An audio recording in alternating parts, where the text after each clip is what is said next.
Hi, everybody. Dan Oman, Mike Beer, taking a look at race number 8 to Churchill Downs on Kentucky Oaks Friday. It's the Grade 3 Modesty. Fillies and Mares going a mile and an eighth on the sod. Let's take a look at this field. Heavenly Sunday, the number 4, is cross-entered on Saturday at Churchill Downs, but as we're filming this on Tuesday, Brad Cox is leaning towards running Heavenly Sunday in this race, the Modesty. She's 3-1 on the morning line. She's fairly consistent. Very consistent. She does have good speed, Dan. I mean, I think there's a chance that she just winds up on the lead in this race. And so I guess that makes her dangerous in her 4-year-old debut. I'll be honest. I picked through her PPs. I'm trying to find that one race that makes me understand why she's the morning line favorite in here. I really don't think she deserves to be.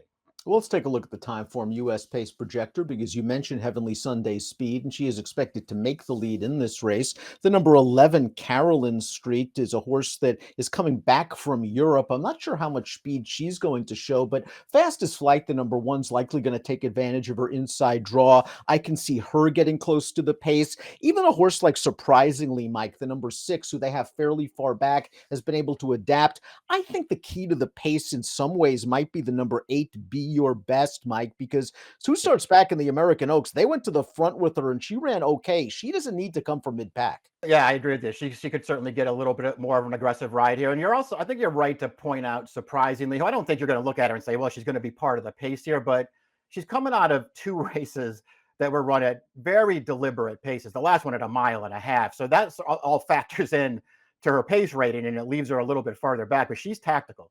Fastest Flight was purchased for 6 figures in February and then made her first start for the new connections in the Sand Springs Stakes. We'll take a look at Fast as Flight, who got right up close to the pace in this race, Mike, and is going to stay on to finish a decent second at 13-1. The race came back a little bit slow, however, so she's going to have to take a step forward. Yeah, I mean, she just has to improve against this field. I like that she has a race off the layoff. I think that's a little bit of a feather in her cap. She can get the right trip, too, from the rail here, Dan, because she's got plenty of speed to be forward and be saving ground in this race. It kind of feels like she's probably got to up her game a little bit if she's going to come out on top here, but maybe she's an interesting horse to use underneath somewhere at a price.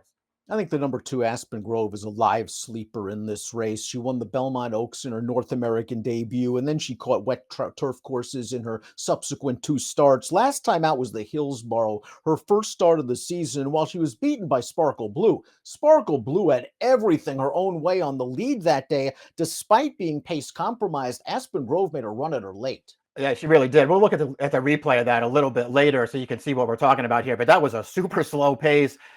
As far as Aspen Grove's concerned, she did. I'll give her credit for making the run that she made through the stretch, but she did also get a pretty good trip in there. She got to save tons of ground. The rail was open for her through the stretch, and she came running. That's to her credit. She was a good 3-year-old, has every right to be even better as a 4-year-old. This distance is fine for her.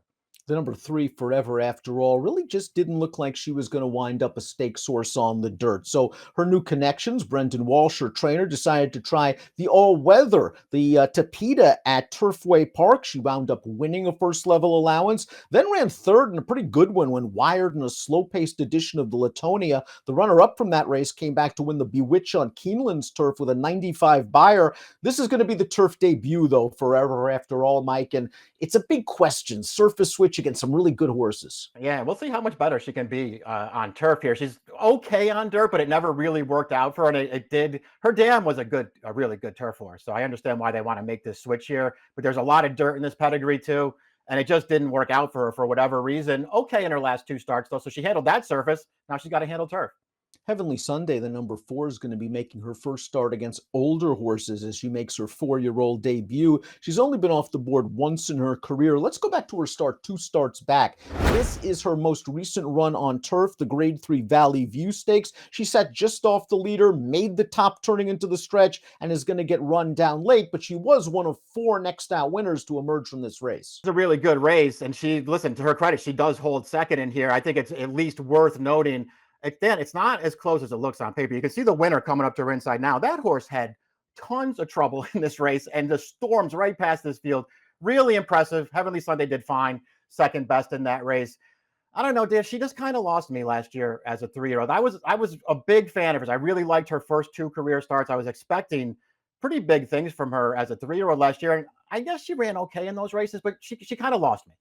Her most recent start came on dirt and an off-turf heat, the Mrs. Revere. She got it done in her dirt debut. We'll see what we get off the layoff. I know one thing. We're going to likely get some speed under Florent Giroux. The number 5 is Moofy, and I've been chasing this one for a while now. Her Ellis Park turf race, I thought last summer, was a really nice performance. She had to kind of squeeze her way through in between horses, and she really looked good in the stretch. And then they tried synthetic a couple of times. They ran her in the megahertz at Santa Anita, and she pulled very hard in the early part of that race, Mike. The pace wasn't very fast. I just think it worked against her. And in her last race, the Buena Vista, she ran well again. Let's take a look at Moofy's performance. She got wired in this race by a nice horse, Ruby Nell, who got loose on the lead, but Moofy's running at the end. Yeah, this is a pretty game performance here. Ruby now just blasted off to a big lead in this race, had a big cushion here, and Moofy's trying to run her down at the end. She just can't quite get there.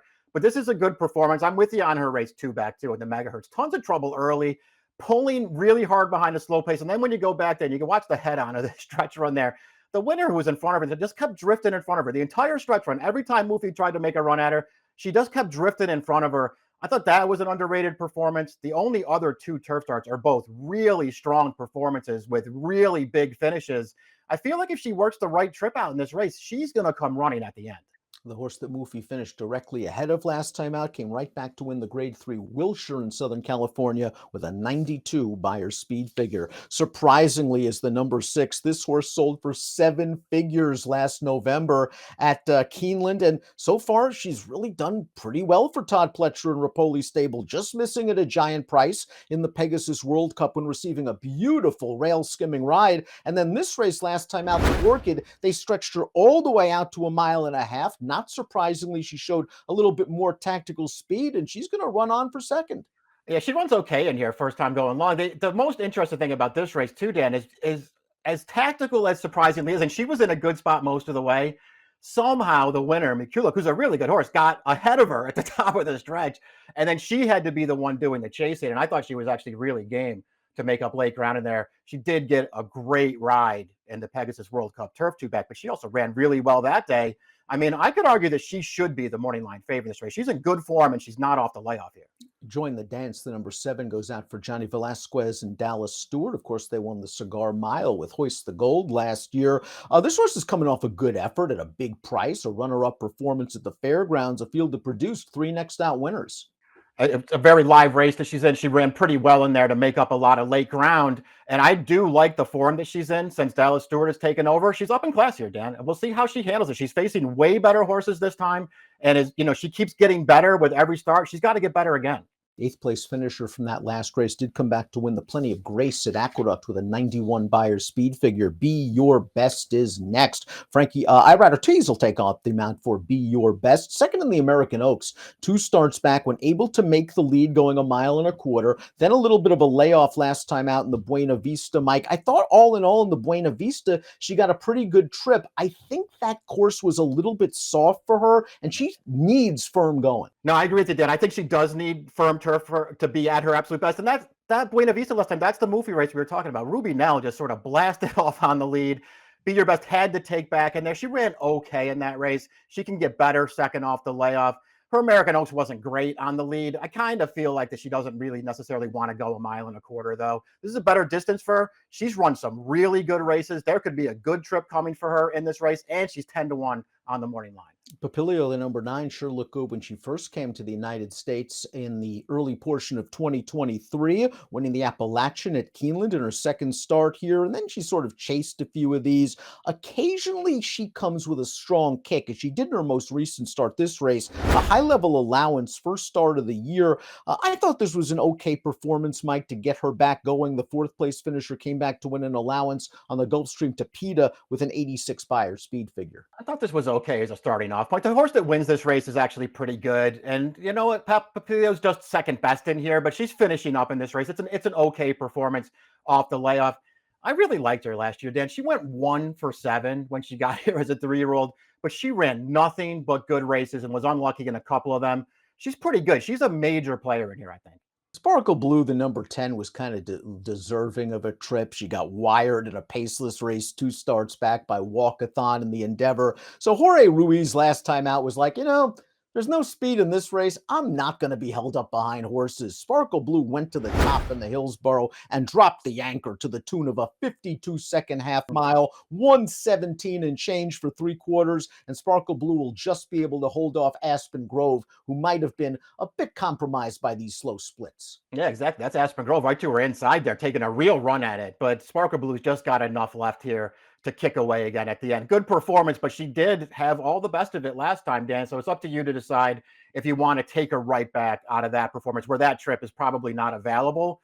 It's not like her other races are bad, though. I mean, she's been pretty good right along for Grand Motion. Isn't Caroline Street just completely dirtied up coming into this race now under the tutelage of Brendan Walsh? They ran her in the French Oaks 3 starts back, and that's just way too tough for her. They tried the Saratoga Oaks. It was run through a heavy rainstorm over a soft turf course, and she ran okay for a little while, and she Yeah. just didn't seem to handle the turf, I didn't think, at the end of that race. And then last time out, they returned her to Ireland. The winner of that race, Lumiere Rock, comes back to run third in a Group 1 in France. The runner-up comes back to run second in a Group 1. The third place horse comes back to run second in a Group 1 in Germany. Caroline Street sure fits with these horses. Yeah, that's true. I mean, I can't argue with any of that stuff, Dan. I feel like it's, to me, she's one of the tougher calls in the race. I mean, obviously, she's been keeping really top company. I'm just struggling to decide how good she actually is. I really have no idea. She ran fine in the Saratoga Oaks. There are enough excuses to go around. I guess I don't care about her most recent start where she was in another really tough field, but I'm still left with going back through her races prior to that and trying to decide how good she is. And I really don't know. Queen's Command's going to complete this field. First start for trainer Brian Lynch after being purchased for $200,000 at public auction. This horse has done nothing wrong since being imported to the States. Here's her most recent effort. This is the Santa Ana at Santa Anita, going a mile and a quarter. And I thought she ran just fine in here, Mike. The pace was solid. She's going to come with a good run to finish second. This Linda's Gift is in good form, who beat her. Yeah, there's nothing wrong with this performance. The winner of this race was really good. She had no chance to catch, but she's going to go on and be clearly second best at the end. This performance is fine for her second start back. Now she's third start back. And we'll just see how much more progression she can make here. Then missed her entire 4-year-old campaign. I mean, it's not like she was that good at 2 or 3, but she missed everything at 4. Her last 2 starts are okay. Let's take a look at our top picks for the Grade 3 Modesty on Oaks Friday. You're going with Moofy, a horse that's had a little bit of bad luck in some of her races, and yet she does fire in the lane. Give her a clean trip. I think she's tactical enough to work out at least a good early position. I agree. I think she can get the right trip in here. I think she's better than she looks on paper. She's going to be a price in this race. I'm not going to be able to resist this horse. I can't wait to bet her and just see what happens in this race. I have surprisingly in there because I think she's really logical, although I don't want any kind of short price on here. Papilio, the 9. That's the other horse for me. I think she's underrated. I obviously like Heavenly Sunday a lot more than you do. I saw what she could do at Churchill last year in the Edgewood when they let her walk Yep. on the lead. But I have to be honest, this distance is a little bit of a question mark for Heavenly Sunday as well. So it's kind of important for her to get to the front and drop the anchor. We'll see if she can do it. I don't want to take anything less than that 3-1 morning line. There are a lot of questions. 5-6-9-8 for Mike, 4-6-10-2 for me. It's the Grade 3 Modesty on Oaks Friday at Churchill. Good luck.